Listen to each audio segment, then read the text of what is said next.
ఇవాళ ప్రపంచంలో ఎక్కడా కూడా ఇంత ప్రజాస్వామ్యంగా జరుగుతున్నటువంటి ఉద్యమం ప్రపంచంలో మరెక్కడా లేదు.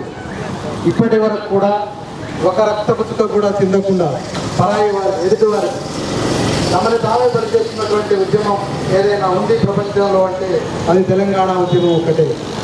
మీరు ఒకసారి చూసినట్లయితే మొన్న ఈజిప్ట్లో ఏం జరిగిందో చూసాం, లిబియాలో ఏం జరిగిందో చూసాం. రాత్రికి రాత్రే హింస చెలరేగింది, స్వాతంత్ర్యం వచ్చింది. భారతదేశంలో స్వాతంత్ర సంగ్రామంలో కూడా చూసాం.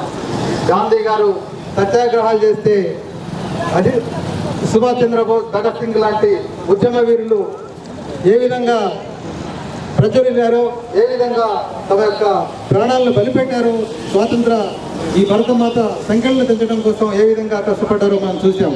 ఇవాళ ఈ తెలంగాణ ఉద్యమాన్ని చూసినట్లయితే మా నిధులు పోయినాయి, నీళ్లు పోయినాయి, ఉద్యోగాలు పోయినాయి అని చెప్పి ఇక్కడ ఉన్నటువంటి పిల్లలు తమ ప్రాణాలను త్యాగం చేస్తూ ఉంటే ఇప్పటికే 1000 మందికి పైగా పిల్లలు మలిదశ ఉద్యమంలో తొలిదశలో సుమారు 329కి పైగా విద్యార్థులు చూడాలకు నేల కొరిగితే ఇది ప్రజాస్వామ్య దేశమా? ఇది ప్రజాస్వామ్యమైన డెమోక్రసీకి అర్థం ఏమిటి? డెమోక్రసీ ప్రజాస్వామ్యంగా జరుగుతున్నటువంటి ఉద్యమాన్ని గౌరవించలేకపోతే ఈ ప్రజాస్వామ్యానికి విలువ ఎక్కడుంది?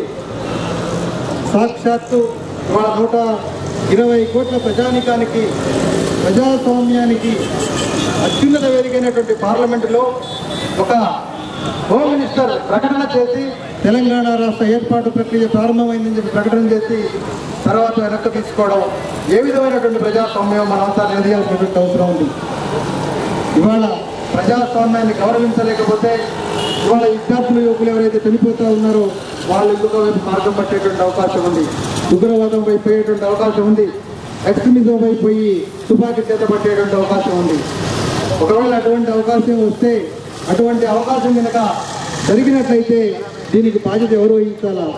ఇవాళ సుదీర్ఘంగా 60 సంవత్సరాలు ఉన్నటువంటి ఈ ఉద్యమాన్ని గౌరవించలేకపోతే కేంద్ర రాష్ట్ర ప్రభుత్వాలు చూసినట్లయితే వాళ్ళు ఏ విధంగా స్పందిస్తూ ఉన్నారు, తెలంగాణ ఉద్యమాన్ని ఏ విధంగా అవమానిస్తూ ఉన్నారు మనం అడుగడుగులా చూస్తూ ఉన్నాం. ఇవాళ షిండే గారి దగ్గర వరకు గతంలో నుంచి పెద్ద మనుషుల ఒప్పందం నుంచి నేటి షిండే పత్రిక వరకు చూసినట్లయితే అడుగడుగునా మోసం చేస్తూ ఉన్నారు, అడుగడుగునా ఈ తెలంగాణ ఉద్యమాన్ని అవమానపరుస్తూ ఉన్నారు, తెలంగాణ ప్రజల ఆత్మగౌరవాన్ని అణగదొక్కుతూ ఉన్నారు. ఇక విమలక్క మీద కేసులు చూసినట్టయితే విమలక్క ఒక బడుగు బలహీన వర్గాలకు చెందినటువంటి మహిళ. అదేవిధంగా అరుణోదయ సాంస్కృతిక సమైక్య చేపట్టి తెలంగాణ జనాన్ని జాగృతం చేస్తున్నటువంటి ఒక మహిళపై ఇవాళ గవర్నమెంట్, కేంద్ర రాష్ట్ర ప్రభుత్వాలు తమ ఉక్కుపదాన్ని ఏ విధంగా మోపాయో మనం చూస్తే తెలుస్తూ ఉంది.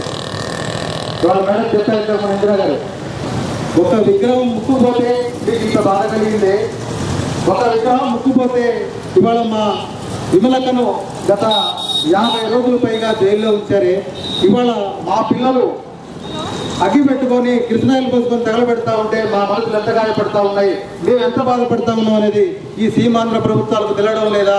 వాళ్లకు మనసు అనేది ఉన్నదా? మనసు అనేది ఉంటే వాస్తవంగా ప్రజాస్వామ్యంలో ఇంతమంది పిల్లలు చనిపోయిన తర్వాత రాజకీయంగా చేయవలసినటువంటి నిర్ణయాన్ని సాగతీస్తూ ఏ విధంగా సాత్వికత ధోరణితో అవలంబిస్తామో మనం చూస్తూ ఉన్నాం. ఇవాళ ప్రజల యొక్క ఆకాంక్షను గౌరవించినట్లయితే ఈజిప్ట్లో ఏం జరిగిందో, లిబియాలో ఏం జరిగిందో, గడాఫీకి ఏ విధమైన గతి పట్టిందో, ముబారక్ ఏ విధమైనటువంటి గతి పట్టిందో అదే గతి ఇక్కడ సీమాంధ్ర ప్రభుత్వాలకు పట్టక తప్పదు. ఇది చరిత్ర రాసినటువంటి సత్యం. మీరు మా యొక్క సత్యాగ్రహాన్ని, మా యొక్క నిగ్రహాన్ని మీరు కనుక గుర్తించినట్లయితే రాబోయే రోజుల్లో తప్పనిసరిగా మా యువత అన్నిటికీ సిద్ధంగా ఉంటుంది. కపట్దారు అని చెప్పి సీమాంధ్ర ప్రభుత్వాన్ని హెచ్చరిస్తూ విమలక్క మీద పెట్టినటువంటి కేసులను బేషరతుగా ఎత్తేయాలని, విమలక్కను వెంటనే విడుదల చేయాలని చెప్పి తెలంగాణ రాష్ట్రీయ లోక్దళం నుంచి తరఫున మేము డిమాండ్ చేస్తూ ఈ అవకాశం ఇచ్చిన మిత్రులకు థ్యాంక్స్ తెలియజేసుకుంటూ సెలవు తీసుకుంటా ఉన్నాం.